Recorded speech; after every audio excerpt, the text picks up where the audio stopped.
Hi students, how are you all? Welcome to ScoreMax Educational Services. NEET UG 2024 గురించి ఒక important update వచ్చింది.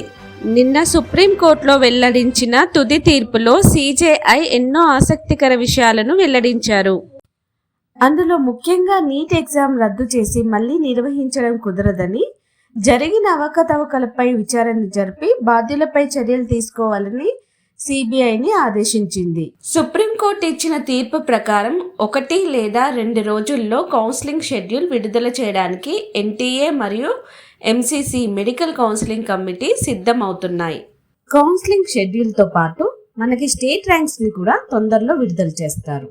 కౌన్సిలింగ్కి సంబంధించిన మరిన్ని వివరాలు మరియు డే టు డే అప్డేట్స్ కోసం స్కోర్మాక్స్ ఎడ్యుకేషనల్ సర్వీసెస్ని విజిట్ అవ్వండి.